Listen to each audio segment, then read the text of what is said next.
Aloha and welcome, ladies and gentlemen, to the Got Your Six podcast. This six-question podcast brings together high performers to share their methods, strategies, and ideas, delivered in an informative and, most importantly, actionable way that'll help you lead yourself and those around you from the battlefield to the boardroom. Coming to you every episode, I'm your host, Tony Nash. And into the breach. Nothing mentioned on this podcast is an endorsement or opinion of the Department of Defense. I got your six, we got your back. Got your six, we got your back. Got your six, we got your back. I got your six. All right, Sixers. Today, very special guest. Josh and I have known each other well over 15 years. Couldn't be more excited for our conversation today. Josh, welcome to the Got Your Six podcast. Tony, great to catch up with you, man. Like you said, we've known each other for a long time, but it's been a while too. So I really appreciate you connecting, and thanks for having me. I really appreciate it. Absolutely. I've been wanting to do this one for a minute, and I finally just pulled the trigger. So currently serving, been doing that since you graduated West Point. Is there something along the way that you you constantly look to implement that you've taken away from the military? I think there's a lot of potential answers. I would say one that might be not a common answer is I get up at like 4 a.m. way more often than I don't.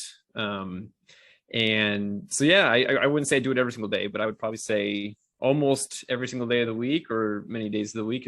I'm up at usually 4 a.m. And I think that's just a personal mechanism for me to remain productive.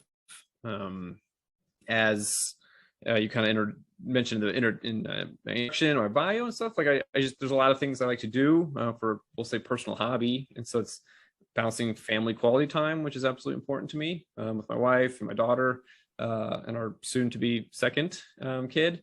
So like I enjoy distance running, and that can be hours and hours and hours throughout the week, and especially on the weekends. And then also time for writing, maintaining my own website, as well as just time for reading, all my additional learning and reflecting, and trying to do it while having a full-time job.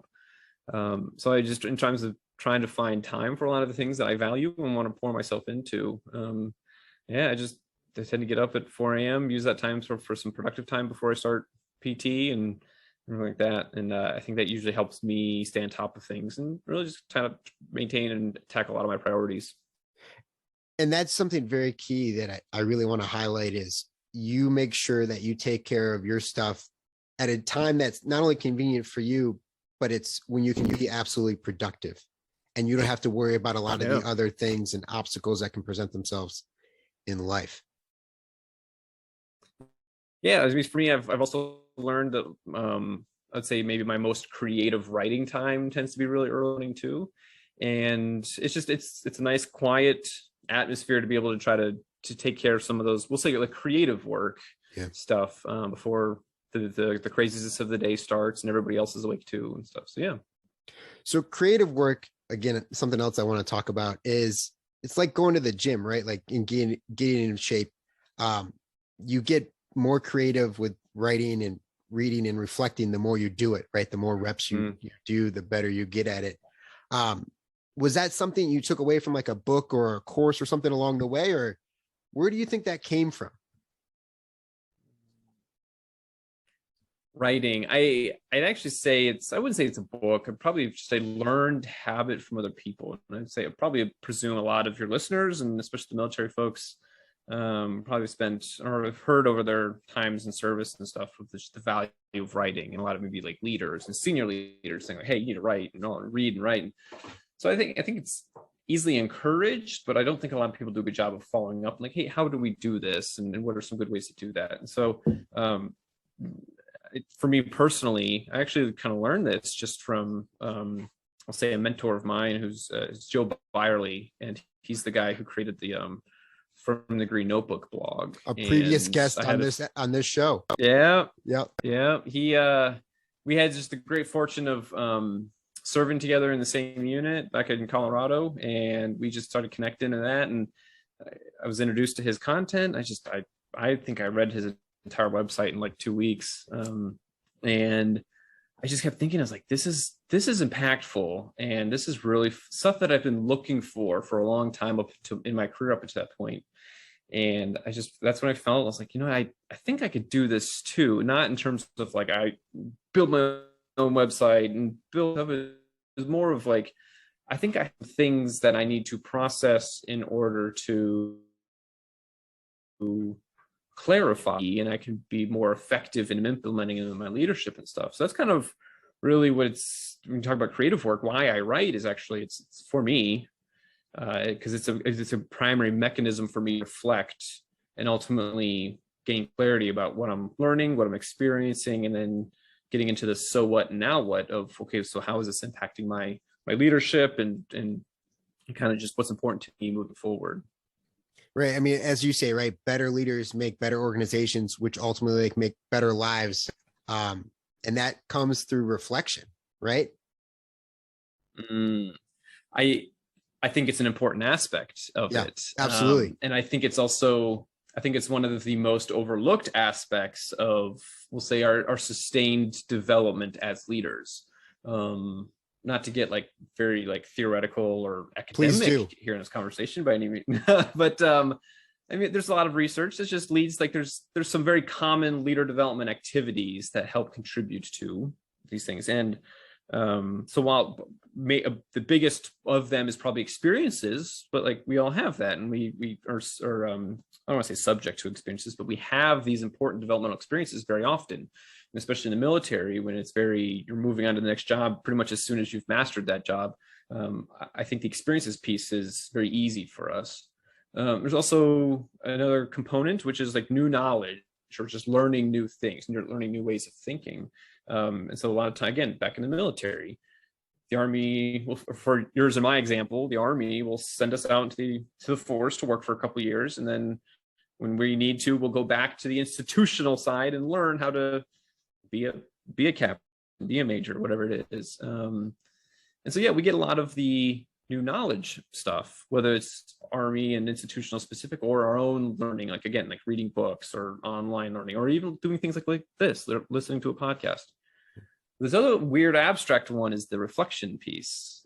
And I don't think people dive into this as much, because what all of our conversations or our exploration of reflection just end with like, hey, you need to go reflect on, or hey, when you're reflecting on things, think about whatever. And I don't know about you, but it's taken me the better part of my 11 years in the Army at this point to figure out what that actually means, because up to recently it's okay, so what is reflection? Do I need to go sit in a dark room and like close my eyes and kind of hum, whatever? Do I need to play like tranquil music in the background? I don't know. So what's reflection? Well, no, there's actually a lot of different activities that it could be. And just like many other things, they're probably going to be pretty unique between individuals. So how, Tony, you reflect versus how I reflect is probably different. And that's okay. But we need to spend some time exploring those best ways, maybe doing some research on some common ways. So like I go back to my own website, man, like I enjoy the opportunity to add value to other people 100%, but it's actually probably my primary reflection tool for me personally. Because if I got to, if I'm learning or experience something, hey, I need to make sense of this. I'm going to try to put it on paper. I'm going to try to clarify it so that somebody else besides me can maybe even understand it and learn something from it.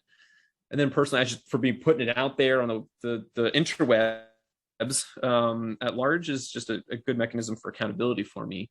To remain accountable to those things that I'm learning and to integrate them into my behaviors or attitudes and stuff. So writing is actually a huge reflection tool for me, but so is running. I talked about distance running earlier. Some people can't stand the idea, and that's fine.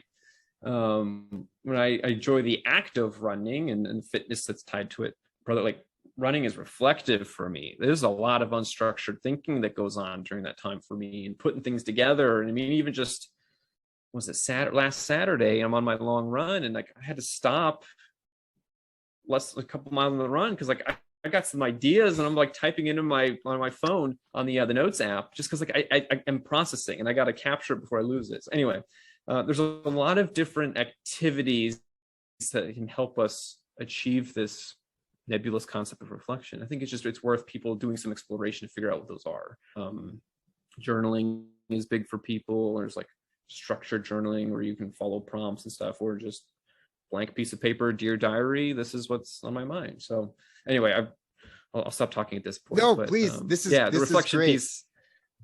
The reflection, I think, is an important one that's critical for our development, not sufficiently addressed, I think, for most of our experiences in the military, especially.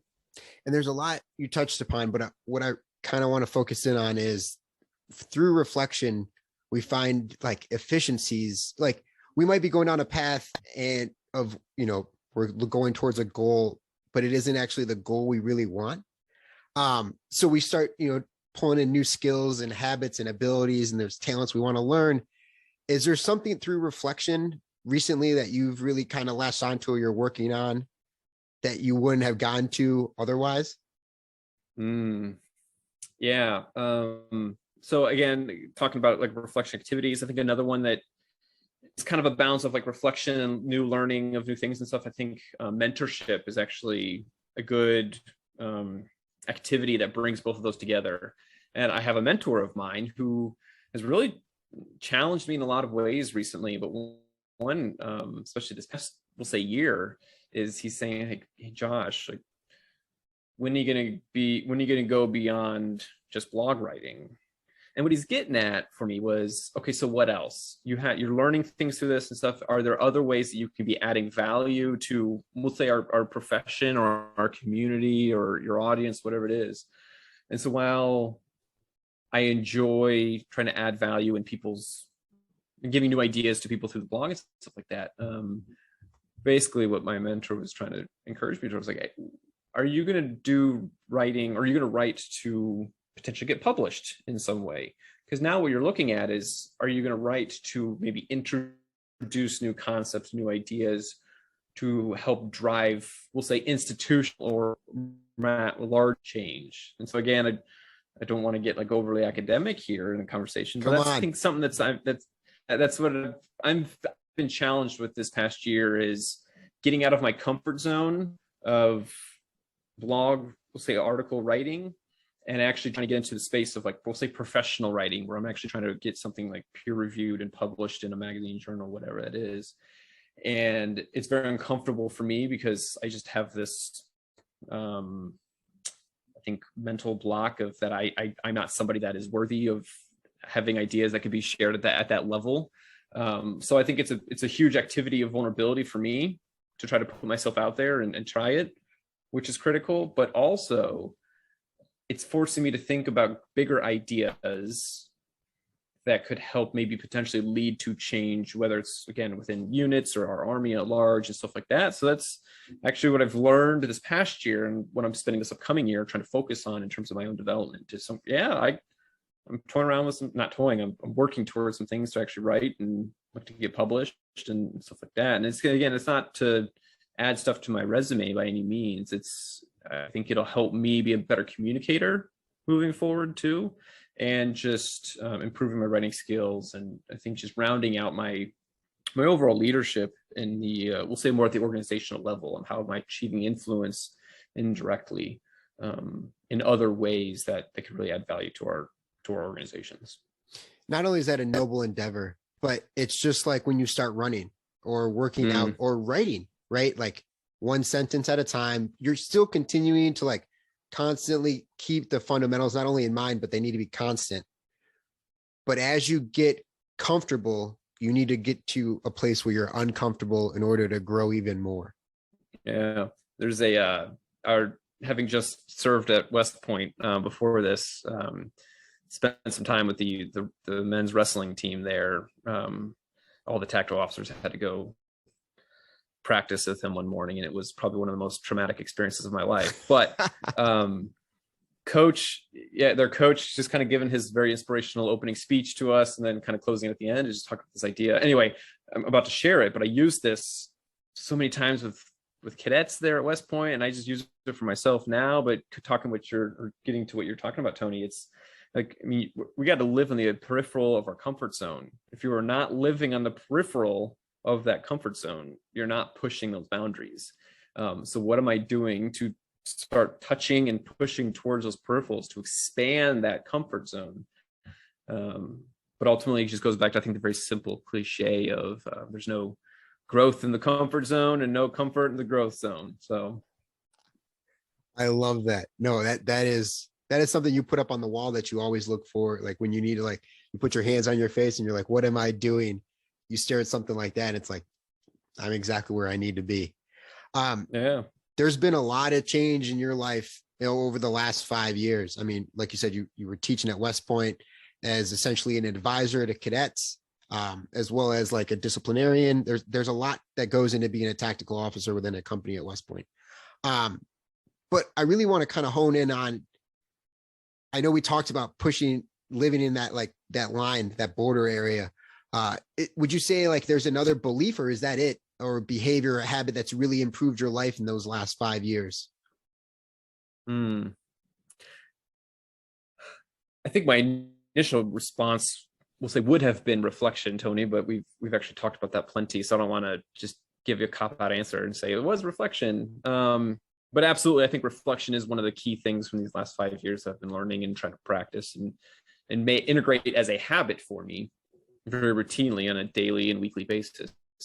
But maybe to try to give a different answer or explore a new topic, I'm gonna try the word perspective, and it's been, I've learned this from bosses and leaders that I've served under previously, and it's just been something that has resonated with me over the last couple of years, and it's something that I'm always trying to learn more about and try to do better in my own leadership and behaviors and stuff. But it's, how am I communicating perspective to other people, right? I don't want to get too focused on a specific, like years of my relationship, but I know you and I just had the opportunity to listen to an Army senior leader a couple of days ago. And he opened his briefing, his lecture to us saying, I fight for the, he's like, what is it? I say, I fight for every opportunity for perspective, or to communicate perspective. And I was hooked with the rest of his lecture after that. But I don't really have maybe a great answer. And I think it's just the nature of, I'm still trying to learn more about it. But it's this idea of, how am I as a leader trying to effectively communicate perspective to those on my team, maybe up, down, or across, to help them better understand who we are, what we do, why we do it, and finally realizing that all of that is actually pretty important. And I think, again, for many of the military listeners here on the podcast, I think a lot of us can look back at our early experiences in the military and just, we're spending so much of our time and effort doing things because we're told to do them, versus, I guess it is really kind of very going back to the cliche of like communicating the why, but it's helping people understand there is a very large puzzle that is our environment and our organization and what we're doing. And I am but just a little piece of that entire puzzle. How am I having a greater and broader appreciation for the puzzle at large, and what the importance of my little role in that is? Understanding there's many other pieces to that puzzle too. And so I think it's just, if you're helping people see and helping them make sense of things, and being able to communicate effectively, I think that's really important as well. And so again, I don't know if it's necessarily a great answer I've given, Tony, but like I said, I think nature of, I'm still learning more about it, but that's something I'm always intrigued to try to learn more about, practice, listen to other leaders and how they try to communicate and the ways that they do that, reading and all that kind of stuff. So that's where I'm at with that one. I hope that makes sense. It's a fantastic takeaway, because you're talking about a senior leader at one of the highest levels of the greatest military organizations in the world.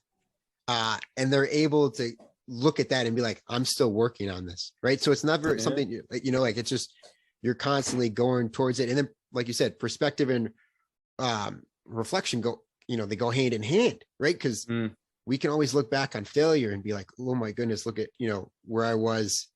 So speaking of which, where have you failed that's ultimately led to a great success? Tony, I applaud you for that transition, and that was killer. So I'm gonna, I'm going to give you a political answer and say like all of them, right? But I'm going to be more purposeful in saying I don't think it's one failure that has really defined anything for me or anything like that, or has led to ultimate success. I don't think it's one, but I think it's, again, I think we're understanding maybe the theme for a lot of our conversation is being very deliberate, both in my own personal development and maybe hopefully being deliberate in other people's development, which is an inherent responsibility for leaders, I think. But I think if I have this very focused orientation towards failure, not obsession with it, but being focused on it and recognizing that it's going to happen, right? I think it's unavoidable for us, and because especially within the military, the rate at which we continue to move up and out and all kind of things is it's hard to not fail. So it's going to happen. Two is we'll say, just have a lot of shame about it and not own it and just kind of bury it deep down inside or throw it away and never think about it. But like, okay, so what's the risk with that? Risk is lost opportunity for learning. And okay, so I'm going to own failure. I'm going to face it. Again, back to the peripheral of my comfort zone. I'm going to confront this and figure out what, why, how, what's going on next, all these kind of things. So that's being deliberate in my own development so I'm not making the same mistake twice or failing in the same area twice. It goes back to perspective though too, Tony, is I think through failures and being purposeful and learning from them and owning them and stuff, I can maintain a broad perspective where I don't have to put on some sort of face or front or whatever it is of like, hey, I am this perfect military leader, or I'm this perfect officer and do everything that I've done to achieve success. Or it's like, no, let's be real. Let's have an honest, vulnerable conversation about what it's taken me to get here and how it's possible for you to not follow in my footsteps, but achieve your own path. And failing is okay. And now you're cultivating things like positive working environments and learning environments and all these kind of things, which I mean, is necessary for being an adaptive and agile organization. But anyway, that's a whole different conversation. So I think it's perspective, but then you back to a conversation about my time as a tactical officer at West Point before this. It just created so many teaching opportunities with cadets. We'll just say junior leaders broadly. I was astonished in how often and how easily I was able to like look at cadets, but we'll just say broadly junior leaders, look them in the eye and be like, hey, let me tell you a story real quick. And you're able to just create an impactful learning moment by not just like shoving ideas or forcing your agenda on people, but like, you know what, I don't have all the answers, but I got an experience that I think can maybe resonate with you. And I think it's just the idea of storytelling makes it more compelling too. But my failures have helped other people learn lessons earlier in their career than it took me to learn myself. And also hopefully I'm letting them not have to learn the hard way too. So, but I mean, so like with the perspective piece, like I mean, if going to maybe hopefully answering your actual question of like maybe actual failures, like I applied for some nominative jobs at West Point in the last year of my career. And like I didn't get picked for any of them. And it was disappointing and everything. But through that, it's just learning again the perspective. At the end of the day, it's not about what job I'm doing. It's just how well I do it. At the end of the day, I'm around soldiers. That's all I care about. And if I didn't get that job, okay. And then helping me be a teacher, like one of the last things I did before I left West Point was I created this video to help create this program for a bunch of the cadets in our regiment. But I told a story about how I tried to forge certificates on some like online training I had to do as a lieutenant, and like straight up failure in character and like lying and intending to deceive and all these kind of things. And I was able to tell them that whole story and how it might seem like really small and insignificant in the moment, but here I am 10 years later from that incident, and like it's still something that stands with me and resonates with me. And I'm using that as a learning experience of like, even small things like this can have huge violations or reveal huge violations of character. This matters. And again, hopefully through my story, I've got lieutenants who are making much better decisions than I did back then. So I think that answers the question. I hope that helps us think about it. But to wrap that whole failure thing up, or at least wrap my comments about it up, the same mentor that I talked about who's pushing me to write professionally for publishing stuff has also introduced me to this idea of a failure resume. So I've got my own CV, resume, all that kind of stuff for networking or whatever it is. Actually, it was just like 2 weeks ago, I actually created my own failure resume.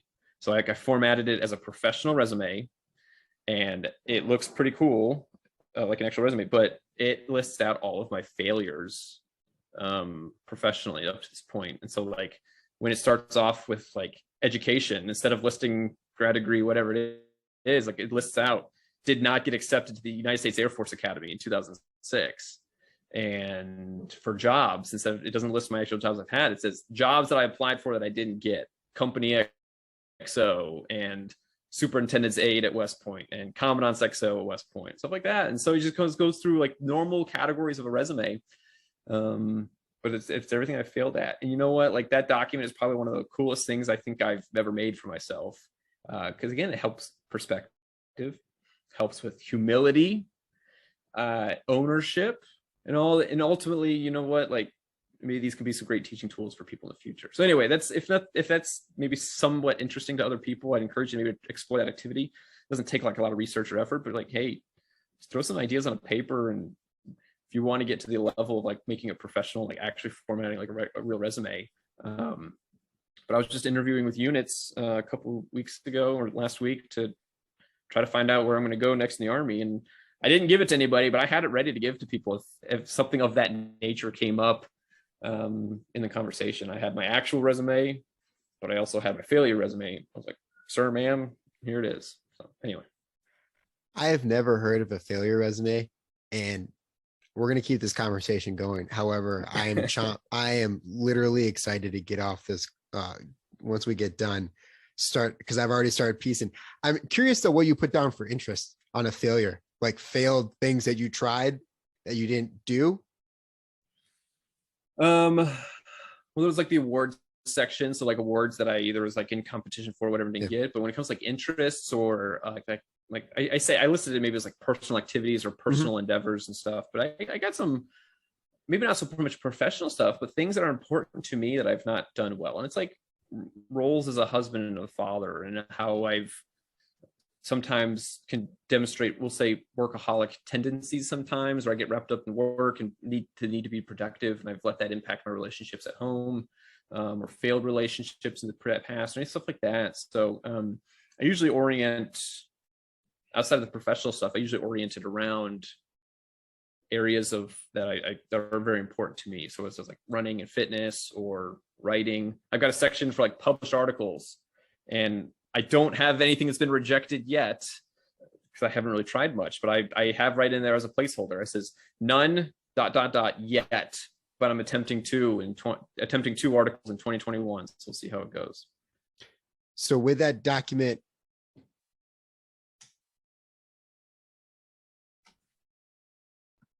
we'll edit that out. So with that document in hand, you're able to see on paper where you failed.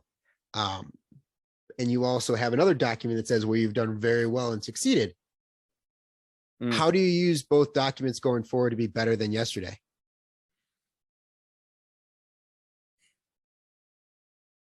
I mean, I think first and foremost is like just a huge humility aspect. I don't want to say I've done phenomenally great things or achieved success that other people should envy by any means, and I seriously mean that.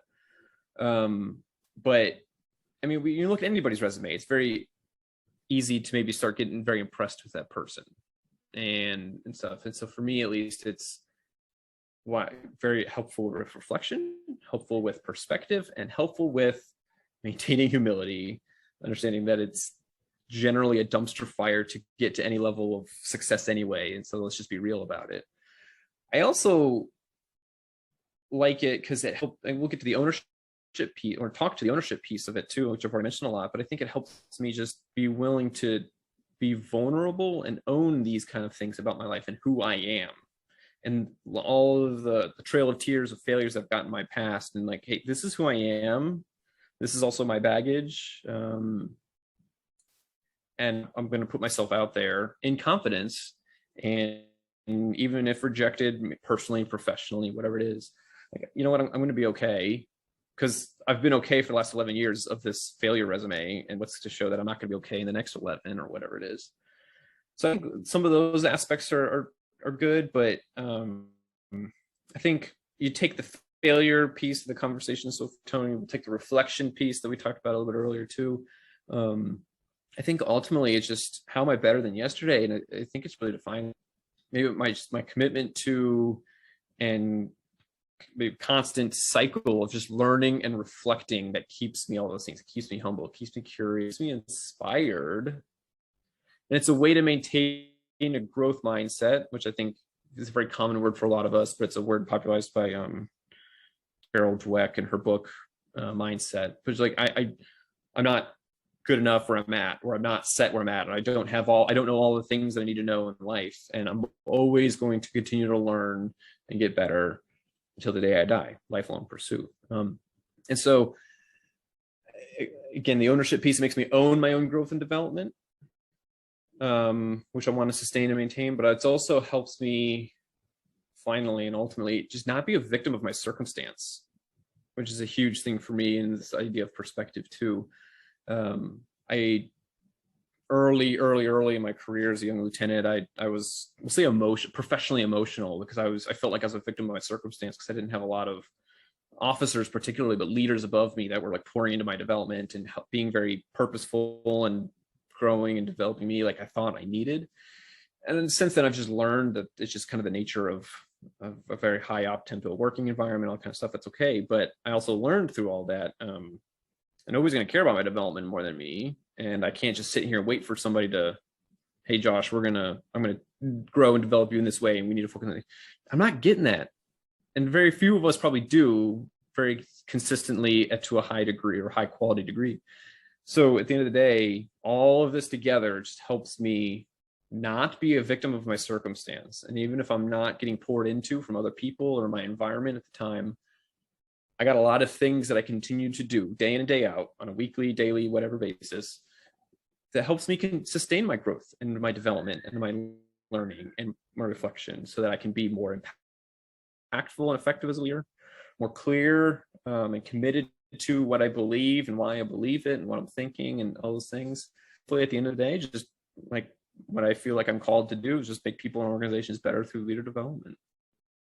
Josh willing to bet on himself and always know going into it, he is going to put more work in than what you're asking for others. And that's a huge, huge point that I think is often missed in mentorship. It's like, hey, I need this mentor to make me better, but it's really just somebody that's going to help me, like, keep me a little bit more like focus in, but ultimately all the work is going to come from me. It's just like a business, right? Like people always say, like, no one, you own a business, and people are like, no one puts in more work than me. Like, yeah, because you own the business. Like you're the one with the vision. You're the one that needs to be able to lead by example, which, I mean, I'm talking to the man himself who knows all about it. Josh, where do people go to find you? Go ahead.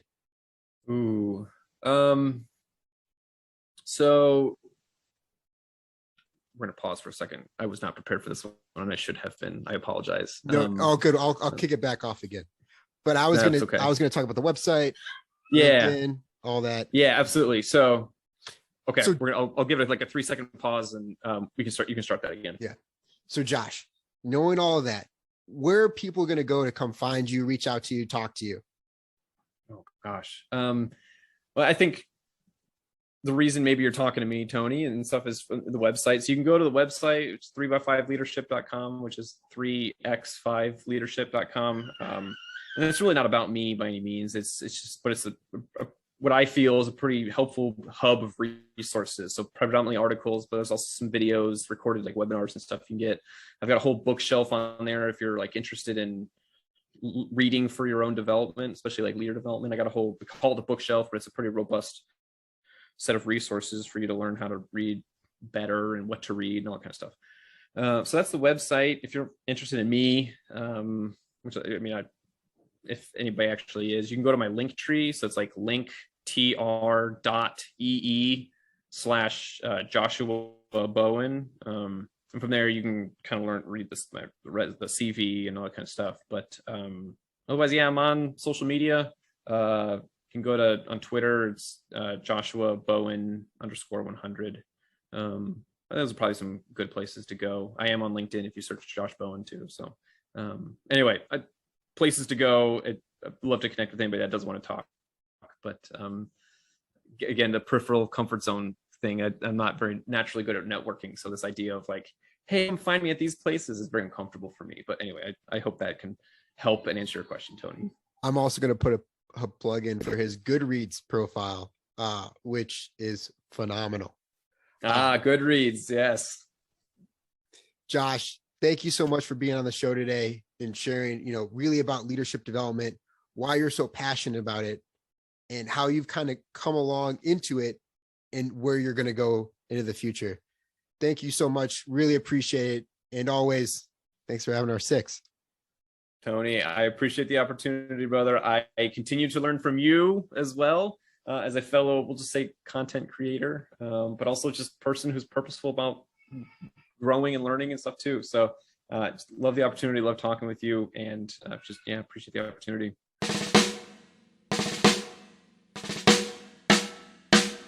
I don't know what you've been told, Sixers, but the lawyers would like us to remind you that the views, opinions, and comments expressed on the Got Your Six podcast are solely those of the hosts or guests, to include current and previous Department of Defense employees, and should in no way be considered the opinions of or endorsements on behalf of the Department of Defense or any of its components, divisions, contractors, or other current and previous staff members.